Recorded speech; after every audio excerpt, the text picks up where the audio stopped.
What's going on, guys? Black Scout Survival, and today I got a special guest.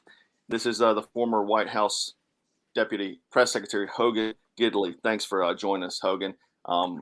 He has a lot of inside baseball. Obviously, worked during the Trump administration. I'll let you tell you a little bit about yourself, Hogan. Yeah, sure. First of all, I appreciate the time. Thanks so much for Absolutely. your service. I know you got a lot of folks who are in the military. I work with some of the best folks on the planet in that White House. Got to see some people up close who really do care about this country, but also those who fought to defend it. It's one of my highlights to travel around the world and hit different Air Force bases with the president and get to meet people on the ground there and talk a lot to folks about just exactly their experiences, and they would always be so kind to me and to the staff, and we were always just in awe of what they were able to do. So thank you so much for your service and for those listening out there. Really do appreciate it. Well, look, I think look, I like to say I'm kind of a nobody from nowhere. I don't have the right to walk by the White House and smell the grass clippings, much less be able to walk in that front door, go right past security, right into the Oval Office and give the President of the United States advice. Now, he never took it, but I still got to give it to him. I grew up in a single mom household. God was first in our lives, and I think there's no question that God's helped me throughout my life and protected me and put me in positions where I need to be. And the White House is one of them, but it didn't start there for me. Obviously, I was in TV news for a while, one of the good ones, but still in TV news nonetheless as a reporter and an anchor. And then I went to work for a guy named Mike Huckabee, who was governor of Arkansas. And so I've known Sarah Sanders since she was 19 years old. So if you really want to have a good conversation, we'll shut the cameras off, turn off the mics, and we'll talk about Sarah as a teenager. But she's going to be the next governor of the state of Arkansas, so I'm real happy for her. Things are looking really good in her race. And I called Mike Huckabee after Sarah had won her primary, and I said, how does it feel to know you're going to be known as the best governor in the history of the state of Arkansas for about 6-7 more months, and then your daughter's going to take over that title? So I've known that family for a long time. I worked in presidential politics as the executive director of the South Carolina Republican Party. Lived there for about 15 years. I was only in that job for a few, but went to work for Rick Santorum when he ran for president also. And we won, came in second place, won, I think, 11, 13 states, something like that. So it was a good run. And then, of course, I was doing some consulting there in South Carolina with political clients and non-political clients. And then, Sarah takes over as press secretary and calls me up and says, hey, we've been trying to place you in the administration somewhere into an agency, but you got to be here. I mean, you're someone who can fight the battles we need to fight. And I said, Sarah, I got your back. She said, I know you do. So come on up, let's do it. So came up here for just a quick, brief, few year stint, maybe leave after re-election. The re-election part didn't work out. Neither did the leaving part. I'm still stuck in the swamp. I've been here now for 4 years, coming up on 5, ready to get out and move somewhere else. But it's been a fun run. And then I'd say about 6 months before the campaign, Donald Trump called me and said, hey, come on over to the Oval. I went over and he said, look, we need you to go run the campaign comm shop, be the press secretary over there. So I went there the last 6 months, and that was a wild ride too. So a lot of fun, but a lot of tough times. We always say, it's your highs are really high inside that building. Your lows are really low inside that building. And we saw some great stuff, when they would call me up to go see like the bombing or after the assassination of Soleimani, they wanted me to come up and make sure that, things had finished on the right note. And I went into the Situation Room and watched some of that aftermath. It was, those are memories that are just kind of seared into your brain that are never going anywhere. But at the same time, I've forgotten a whole lot of stuff of what we were able to do over there, just because someone mentioned the other day, South Korea. And I was like, hey, I've been there. Didn't even think about it. We rode in the Chinook helicopters all the way over to the North Korea side. And we sat down right there in South Korea, walked in North Korea. So it was a wild ride, to say the least, but a lot of fun stuff. Yeah, a lot of. That's a huge resume, and you got a lot of work done. Definitely. Obviously, the country's took a downward spiral since then. Let's jump into. I got a little clip here of Biden and what he's talking about the economy real quick. I don't want to hear any more of these lies about reckless spending. We're changing people's lives. So whose lives is he talking about changing? I mean, for the worse or better? You didn't say. Yeah, I think you hit it. I actually tweeted after that clip. I put the clip up and said, yeah, he changed them all right for the worse. I mean, there's no doubt about that. Look, I think one of the interesting parts of being in the White House is kind of understanding and realizing for the first time that these policies actually matter. So good policies protect our families, they make our lives better. Bad policies just hurt everyone. And I think in the Trump administration, we were able to implement policies that improved the lives of all Americans, regardless of race, religion, color, or creed. And now we see the exact opposite. What's interesting about Biden, though, is when he came in, he bragged about, and the press parroted the braggadocio, that, hey, I'm doing everything opposite of Donald Trump. Watch this. I'm going to overturn his executive orders. Watch this. I'm going to stop energy production. Watch this. Watch what I'm going to open up the borders. I'm doing everything opposite. The whole thing falls apart. Right, but the whole thing falls apart. And then he's like, hey, this is all happening to me. No, it's happening because of you. Yes. And when he says stuff like, hey, you can't click a switch and go back to energy independence. Sure you can. Just click it back to the Trump setting where we were being net exporters of energy for the first time in decades, where we had low gas prices. Of course you can. So you bragged about being able to change it. You changed it. It all fell apart. And now you say you can't change it back. Of course you can. But the pride is really strong with that one. And he won't make the admission that he messed things up for the American people. And I would argue that the people in this country feel it. They know it hurts. And so they're going to be looking for a change in 2022 and in 2024. Yeah, I mean, we're looking at, $5 to $6 a gallon of gas in most locations. I think even higher in some of the larger cities, and, the Biden administration first blamed the Ukraine, Russia, and now they're blaming the oil companies. I mean, I saw the press secretary say the other day that the oil companies were making money hand over fist. I think that was her exact verbiage. But the thing is it's due to his policies, right? This is just them trying to scapegoat, Right. Well, but look, even back further than that, when inflation started, they said it wasn't happening at all. Then they said it was happening, but it was transitory. Then they said it was happening, but it was good for you. Then they said it was happening, but it's because of the supply chain crisis. Then they said it was happening, but that's because of COVID. Then they said it's all Putin's fault. Now they're saying it's the oil company's fault, as if oil companies didn't want to make money before this. They're not drilling more because the administration won't let them drill more. They're not producing more because the administration won't let them produce more. So much so that Biden has to haul butt over to the Middle East and beg the Saudis for oil because of his policies. Even if it was Putin's fault, it's not. But let's just pretend it was. Then that is a talking point for us to produce energy here at home. Why would you want to be beholden to a foreign nation who hates us and a majority of the world? It doesn't make any sense whatsoever. Yeah. And now we're, I think the most recent 7% inflation right now, most Americans are struggling to live. And I really do hope, Americans remember this coming into, the midterms in 2024. The 401ks have been tanking. I know I took a massive hit. Crypto is in the gutter. Nobody was, expecting that. So Biden, has single-handedly destroyed all the work you guys had done. All the policies you put in place. I mean, he did it like you said, and he did it to me. Look, it seemed to be spite. Like, I'm just going to overturn everything that happened during the Trump administration. Sure. And then the policies get enacted. You start to feel the policies and you realize, wait a minute, I can't afford gas. I can't afford groceries. Our southern border's wide open. We're going to pay them $450,000 a person for their traumatic experience. Yeah.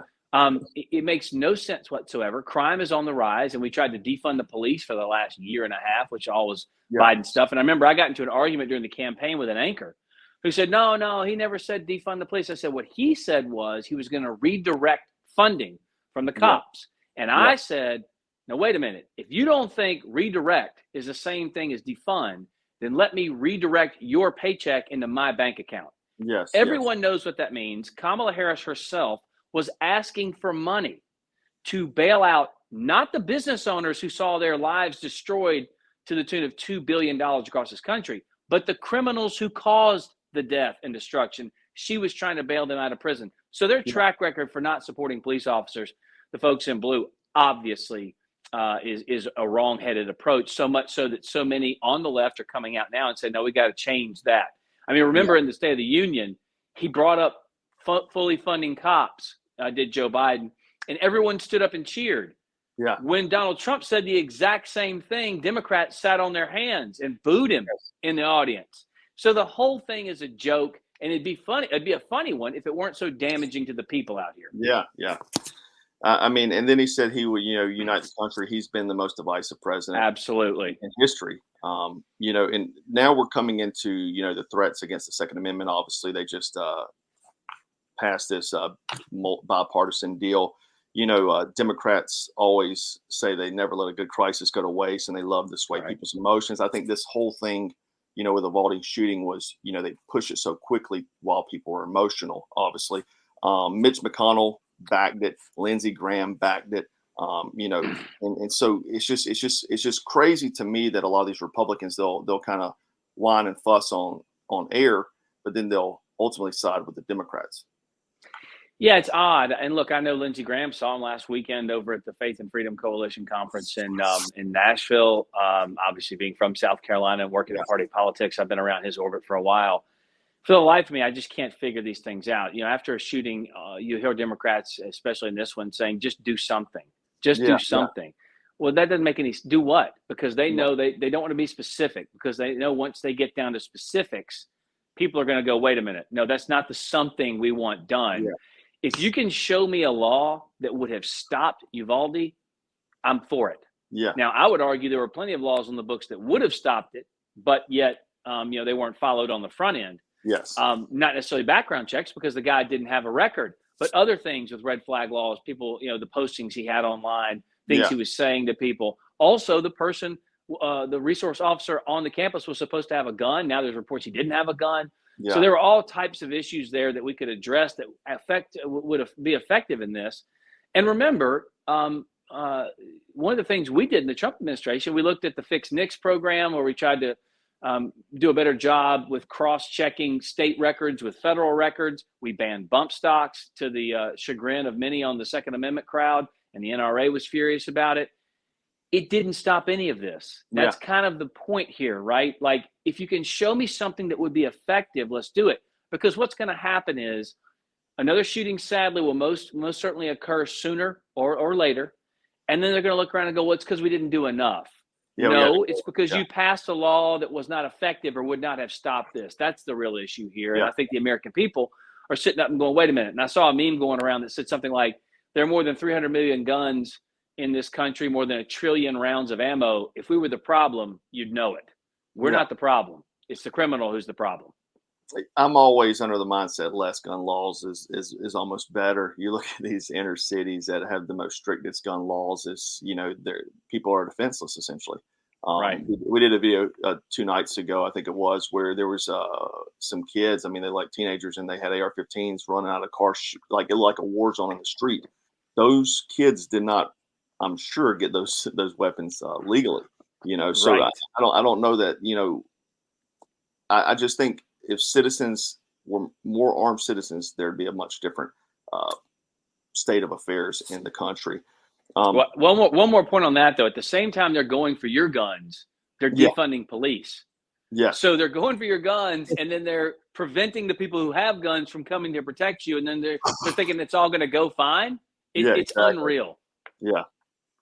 So, obviously with like this Uvalde thing and much other instances, never let a good crisis go to waste, the media bias and narrative cultivating, that actually is what struck me into even engaging in politics. I was a survival tactical channel business for the most part. But one day during the early pandemic, I was watching Trump talk, and immediately MSNBC, the news anchor, cut off and totally changed everything he said. And I was like, that's not what he said.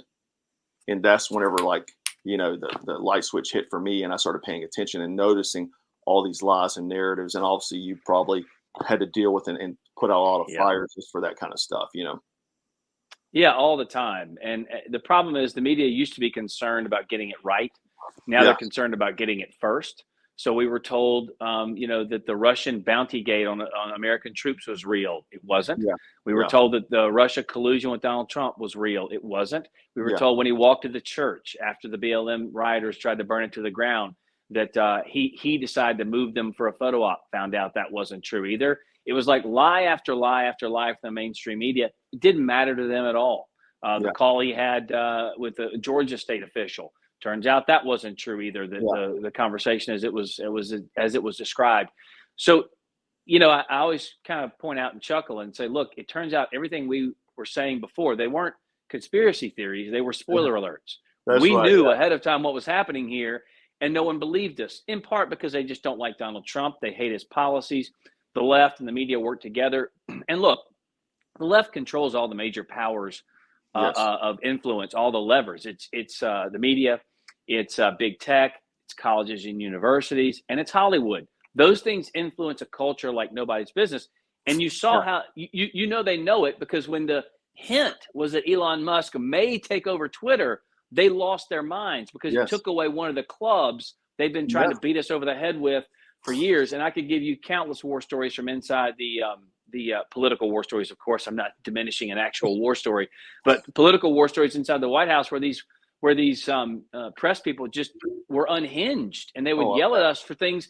We have a source that says, I said, well, I was in the room. I'll go on the record. No, we trust our source. But will the source go on the record? No, they won't go on the record. But I will. I was in the room. Yeah. No, we won't use what you say on the record. We'll use a shadowy, shady source. Turns out most of the time those stories turned out to be false. It is one of the most frustrating things on the planet. But you hit on it at the beginning, and I'll close the answer with, being in D.C., you get to watch the press operate in a way that you don't get to see them operate nationally or in local cities and states and towns, that the press here drive a lot of the news downstream into your states. Yes. So, a lot of time these local anchors will just pick up what the national folks are saying and run with it. They can't do their own reporting on the national level because they're in Lubbock, Texas, to pick on them, or Miami for that matter. But a lot of times what you're starting to see, though, is the local newscasts really do begin to focus more on local news, which is where they need to be, because the national folks get it wrong 9 times out of 10. They're influencing the narrative. It sticks in your head as being truthful. You find out it's false. The correction's on page 50, not on page 1. And so it's a real problem. There's a reason that journalists' popularity sits somewhere between Congress and COVID, because no one really trusts them anymore. And that's just a reality of it. And it's sad. Yeah, I actually saw a pie graph a few days ago that actually 99% of the media is liberal or left leaning. And a lot of it is actually owned by China, which is mind boggling. Who else would benefit from, these psychological operations, to destroy America, by painting narratives and dividing America. I mean, they would Go back and look at Trump on Oprah Winfrey's show in the 80s. He was talking about the prevailing danger that was China back then. So he's been pretty consistent on this, not to mention the fact that in kind of a Nostradamus way, saw this coming a long time ago. But the Biden administration has a problem here, because remember, and I don't want to get conspiratorial on your show, but I just remember, let's realize where the Biden family got a lot of its money. Yes. Russia, Ukraine, and China. Yes. Who are the 3 main players on the global stage right now? It's Russia, it's Ukraine, and it's China. So it's a weird position that the Biden family, the Biden administration is in, because they've been having their bread buttered a long time by those 3 national countries. And, it seems like they failed pretty much every international challenge. And I always point out the fact that it's not unique for presidents to be tested. What is unique is that this president has failed every one of the tests. Yeah. Well, I mean, the thing is that they're very much emboldened since he's came into office. I think the world looks at America as weak, which is sad, and dangerous more so. But you're right. But you want your president to be strong, regardless of party. When they go overseas, you want the world to know our president's tough. He's for us. Now, we may agree on policy, but at least he believes in American exceptionalism. At least he wants a strong military. This president doesn't. Much like Obama, they're apologizing for America's greatness, trying to lump us into an international flat tax. When if you thought anyone had any sense at all, they'd lower our tax rates so all the companies internationally would come to America. It should be a race to figure out how we could get companies here. They're trying to make it universal. It's kind of that globalist mentality. Let's all have the same tax rate. It makes no sense for the people of this country. But I think this president has really kind of been beholden to the radical left for quite some time at this point, and he thinks that's where the party is and where it's headed. So he's going to just grab onto it and hold there. Yeah, and like the media, Hollywood, all these people, and you hear these loud voices, and he's thinking it's a popularity contest when a lot of this stuff is made up. This is not the American people that are saying this by and large. If you look at all the analysis as of late, Americans are very upset, very unhappy. A lot of them are struggling to live. Businesses lost. You name it. I mean, it's terrible. So just because the loud voices, is and that's what he's going at, or Russia, China, and Ukraine, who his son and him has been, involved in, Yep. But you've got a lot of behind the scenes knowledge, obviously, from being the deputy press secretary for the White House. Let's kind of jump into the current White House press secretary now. Like Jen Psaki, I would watch her, and she would, obviously tell blatant lies, lots of redirects, or she'd circle back from the, so you're hearing all this stuff from the podium. Again, you got a lot of inside baseball. The other thing is that the current one, Karine Jean-Pierre, is in a relationship with the CNN anchor Suzanne Malveaux, which I think should be some kind of conflict of interest. Maybe not. I don't know. What is your thoughts on this kind of stuff? Well, look, Jen Psaki was in a relationship, quote unquote, negotiating a contract with MSNBC while she was behind the podium at the White House. So I think conflicts of interest waved goodbye to this, this White House a long time ago. They're not concerned about that at all. Who would have thought we would have longed for the circle back Psaki days? Yeah. Jen Psaki started out right off the bat at the podium telling a lie that there were no vaccines, there was no plan in place when Project Warp Speed had all that. Yeah. Not to mention the fact it was Kamala Harris and Joe Biden who got vaccinated before they were sworn in. You're welcome. Yeah. But they're continuing to push a vaccine out there right now. If they were smart, they would point out, look, the vaccine isn't flawless. There are some problems. We're working to make it better. You should get it or not get it. It's your own choice. They tried to cram all that down on folks, even so much as dishonorably discharging people in the military, which, I'm working for the America First Policy Institute right now. We're in a lawsuit trying to protect our men and women of the military from that. But as far as the media is concerned, you remember this whole room is inverted. So when we were in the White House, we had one or two people in the room. Newsmax, Fox would ask a good question every once in a while. Everybody else hated us. Yeah. This is the exact opposite. You've got everyone in the room carrying your water, everyone in the room being lapdogs for the administration, and you still can't get through simple answers. Remember, with the baby shortage formula, for example, Karine Jean-Pierre said from the podium, we're on this 24/7. We have been focused on this since the beginning of the year. And they said, well, who's heading up this effort to fix it? I don't know. I got to figure that out and get back to you. You don't know. I thought you were focused on it 24/7. A lot of things like that have been happening from that podium that are problematic. The American people see it. There's no faith or trust or confidence in what they're experiencing from Kamala Harris, from Karine Jean-Pierre, definitely not from Joe Biden. So I think we're in a bad place right now. And at the very least, as a press secretary, as someone who understands the media, being able to articulate a clear vision, a clear message, and there are going to be tough things you have to sell, and there are going to be things you have to kind of dance around. That's part of spinning. That's what you have to do. Yeah. In one defense of Jen Psaki and Karine Jean-Pierre, it is this: they got nothing to sell. Yeah. I mean, the country's pretty bad off right now. So I don't know how, and we could go out there and say the economy's great. We could go out there and say wages are going up. We could go out there and say we're net exporters of energy. We could say there's low crime. We could say low drugs coming across the border, no human trafficking, child smuggling. We could say we're getting hostages back at record numbers without giving things away. We could say we were making other countries pay their fair share. Oh, and by the way, your taxes are lower. We could tout all those things with a smile on our face, regardless of how the left tried to spin, because they'll cover palace intrigue over policy all day long. Yes. But with this administration, they got nothing. So they're looking around going, hey, how can I stumble through this? Let me consult my binder. Let's get they don't have much to say up here. Let's get Matthew. Yeah, that's right. That's right. That's right. So what do you look at? We titled this video "Future of America." What do you see as the future, the midterms, 2024? What do you see going on? Look, I think leave it to the conservatives to snatch defeat from the jaws of victory. There's a pretty good chance we could botch all this between now and Election Day in November. But I would say, I speak all over this country, and I get a question similar to that one all the time. In Nashville last week, I was doing a panel, and someone asked it, and I made the point that,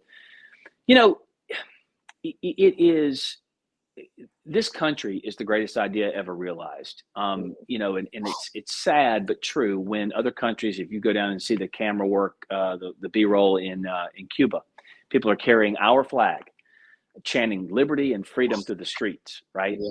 Because they know what so many on the left don't know, that this country is a beacon of hope, of strength, of democracy, of love, of toughness all over the world.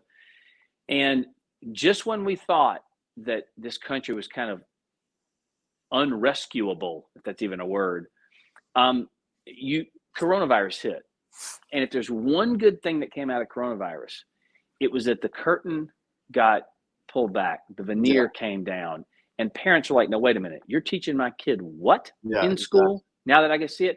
Then all of a sudden it went from CRT to, wait a minute, now you're trying to trans our kids? Yeah. You're grooming our kids? So you want to keep a secret with my 5-year-old from me, the parent? No way that's going to happen. Then it began to unravel. Now let's take a look about what, if they're doing that with our kids, what else are they doing? And we're seeing people engaged in the election sphere. I work for the Center for Election Integrity, so we're focused on that. A lot of folks out there now getting ready to be poll watchers, voter roll cleanup, other things. So people are getting engaged. And Mike Huckabee used to say to me all the time, the more local the government, the easier it is to effectuate change. People are now, they're angrier than I've ever seen them, but they're more engaged. It's translating into action. And so I think the future of this country is in a really good place because of people like you, people who tune into your show, and what they care about is making sure this country remains that shining city on a hill that Reagan talked about and others since. And I think we can keep it there, because if we can mess up and ruin things as conservatives can do, the Democrats will always take it too far, and they have gone way too far. And the backlash, I think, is building, and it's coming. And no matter how much Joe Biden talks about Build Back Better, nothing's built, nothing's back, and nothing's better. The people know it. And I think it's going to make them turn out to the polls in 2022 and in 2024. I hope so. I hope so, man. Do you know, I don't know if you can even say, do you know if Trump is planning to run in 2024, or he hadn't spoken about it? Well, actually, I had dinner with him, I don't know, a month or so ago. And, we talked about it. I did make the point to him, hey, if you come back, just remember, don't be under the illusion that the left and the media are going to welcome you back and go, you know what, we were wrong. You were right this whole time. Your policies were actually better. We're going to embrace what you do. We're going to stand behind you. We're going to give you fair coverage. I was like, they're going to make it, it's going to be worse. Just understand that. But he knows, and I heard him speak last week at another function, and we talked backstage for a moment. He knows that this race, if he gets in, is not about him. It's about the American people. That's why he got in the race the first time in 2016, because he saw what was happening. He lives a good life. He's a billionaire. He has places in Turnberry, Scotland, and in Ireland, and Doonbeg, and Mar-a-Lago, and all the places here in this country. He doesn't need to do this. He doesn't need to get pummeled every single day, but he did it because he really felt like the American people have been screwed now for decades, and he was right, and he won on that. So I think he's going to focus on the people should he decide to run, and I'll tell you this, he's either going to be a candidate or he's going to be a kingmaker, but rest assured he will be involved one way or the other. Okay. Well, Hogan, how can any of my viewers reach you, follow you, anything you're involved in you want to share? Sure. I'm on Twitter, Instagram, Getter, at J Hogan Gidley.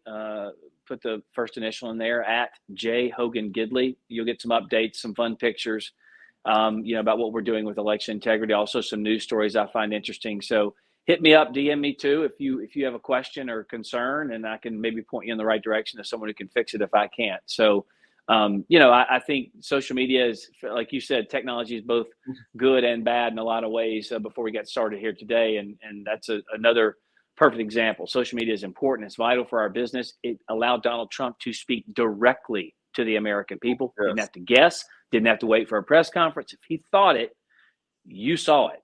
And sometimes that was good. Sometimes it was more challenging for me as a messenger, but nonetheless, I think anyone wants to follow me and get some updates, they can, and I'd welcome your feedback. Well, thanks so much, Hogan. I appreciate you hanging out with us. I know you're a busy man, and cut a little slice out of your schedule, and appreciate your service. You know, your continued effort to try to make America a better place, man. Thank you. Anytime. And I really appreciate everything you do, like I said at the outset. So God bless you, your family. And by the way, we just, new Yeah. baby? Yep. So yeah, we actually had this video set for last Wednesday, and my wife's Okay. water Yeah. actually broke. You know, and I'm telling the viewers, Hogan and I had this video set for last Wednesday, and my water broke maybe 2 hours before we were supposed to get on a video together. So, but yeah, thank you, man. Thank you. Wait. Your water broke? You're No, my not, wife. you didn't. Are you identifying as a woman today? I'm No, my water confused. I might have brought a Okay. little water too, but Yeah. It's a different kind of water. Yeah, I yeah, understand. that's right. Well, congratulations. That's so amazing. Thank you. And wish you guys the best. So thanks again for the time today. Thank you, Hogan. Well, you take care, man, and hope to have you back on. Anytime. Thanks a All lot. right, guys, make sure you like, share, subscribe, and comment below. And as always, thanks for watching Black Scout Survival.